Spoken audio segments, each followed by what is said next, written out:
Hello, and welcome to the GRACE podcast series.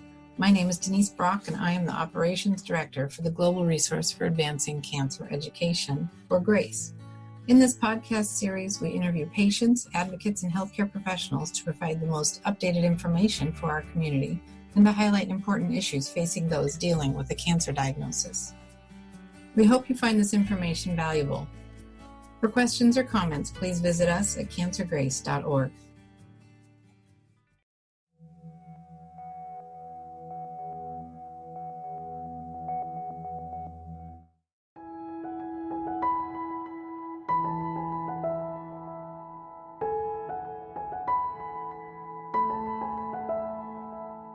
So when someone is diagnosed with metastatic non-small cell lung cancer, there are a few things we need to figure out about the cancer before we can start the best treatment. And that helps us figure out, should someone get a targeted therapy or chemotherapy or immune therapy? And I usually talk to patients around starting off looking for whether they should get a targeted therapy, because we know that anywhere from 10 to 20% of patients are going to have a tumor mutation called EGFR. And we know from multiple trials that if a tumor has an EGFR mutation, it's much better to treat someone with EGFR targeted medicine than it is with chemotherapy or chemotherapy plus immune therapy or immune therapy alone. And so it's really critical to find out about that EGFR mutation, also ALK and ROS and BRAF, and there are several others. And the reason I'm emphasizing that so much is that those tumor mutation results sometimes don't come back for a week or two or even 3. But the immune marker, the PD-L1, can come back within a few days. And so when you're newly diagnosed and you know your PD-L1's high, but you don't know the tumor mutations, sometimes the temptation is just go ahead and start the immune therapy or the chemoimmune therapy. But if you don't know the tumor mutation, you don't really have the whole picture, and you might end up on the wrong treatment. So it's really critical to wait for that mutation testing. So if someone does end up having an EGFR mutation, and we're trying to figure out, well, which of the EGFR drugs is the best, because there are actually 5 approved EGFR drugs in the United States, we need to think about them. The first few that were approved were gefitinib was the first, and then erlotinib, and those are what we call our first generation drugs. We also have second generation drugs called afatinib and dacomitinib, and then there's one third generation drug, and that's called osimertinib. So we've got all 5 of these.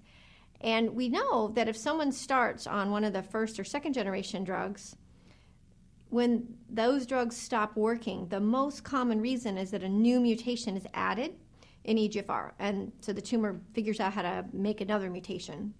And that other mutation is called T790M. And that T790M mutation, when that's there, none of those 4 drugs can work, but the osimertinib does. So when osimertinib was first developed, we developed it where patients would get one of those other drugs first.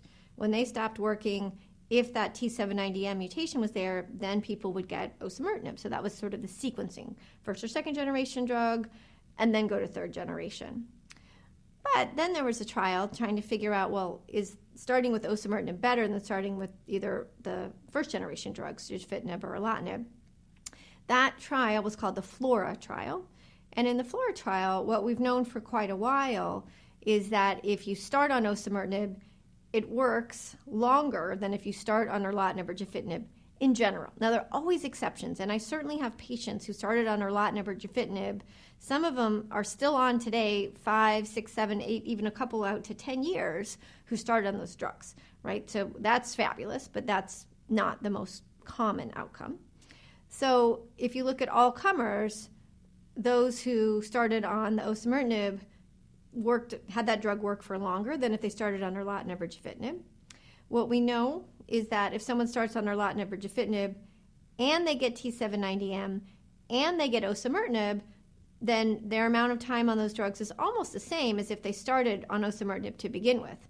So that leads to this question of, well, why doesn't everybody just start on one of those, or even afatinib or dacomitinib, and then at the time of progression then switch to osimertinib? Those older drugs are not as expensive. You know, there are a lot of reasons we might think about using them. But the challenge is that not everybody develops the T790M mutation, probably only about 50 to 60%. So that other 50 to 60%, when that first or second generation drug stops working, then you've got to go on to chemotherapy or something else or clinical trial. And so then it's shorter time on a TKI, and most patients feel quite well when they're taking an oral medication and less well with some of the other treatments like chemo. Now, I don't want to say anything negative about chemo because chemo is a really important part of treatment for most people, but given a choice, most patients are going to prefer an oral EGFR drug versus the chemotherapy. And so that's part of this argument, is that if a patient starts on osimertinib, you're never guaranteed, but it's more likely they're going to have a longer time on that drug than if they start on one of the other drugs and then wait for the T790M and then switch. And so that's that whole sequencing idea and why we don't tend to do it.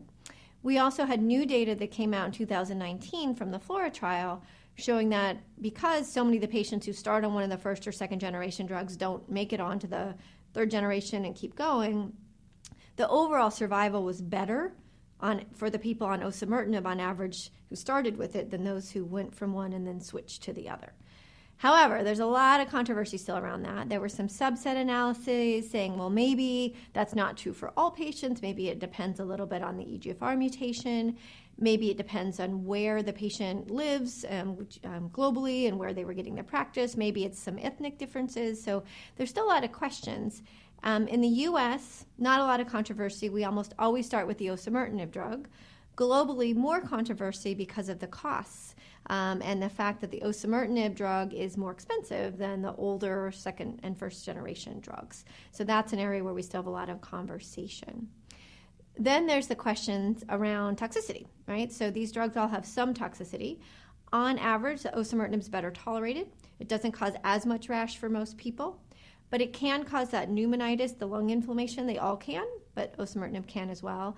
Osimertinib also can cause some heart toxicity, so we have to monitor EKGs. This is a rare, very rare toxicity, but we have to check the electrocardiograms to make sure that it's not happening, especially in the first couple months of patients on the drug.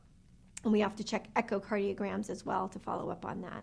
So those are a few of the things to be mindful of as we're trying to figure out which EGFR drug is best. But in general, in the U.S., we start with osimertinib.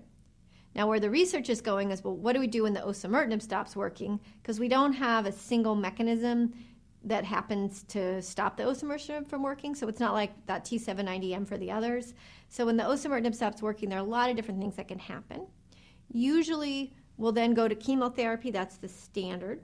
There are questions now around the idea, well, should we add immune therapy to the chemotherapy, or maybe immune therapy plus bevacizumab, which is a anti-angiogenesis drug? Or maybe we should be adding that bevacizumab to the EGFR medicine at the beginning. There's data with erlotinib plus bevacizumab where that time on treatment is close to what you get if you start on osimertinib. So there are conversations around, well, maybe we should start with erlotinib plus bevacizumab and then go to osimertinib. So that's one question. And there's also been some data coming out on giving chemo plus gefitinib from the beginning, where that looked like it had better overall survival than just starting on the gefitinib. So there's studies now looking at osimertinib plus bevacizumab, discussions of osimertinib with chemotherapy. So there's still a lot we're looking at, trying to figure out what's the best approach. But at this time in the U.S., starting on osimertinib is the best approach. Standard is what we do once you know that there's an EGFR mutation, and ideally we wait for that EGFR mutation data before starting any first-line treatment.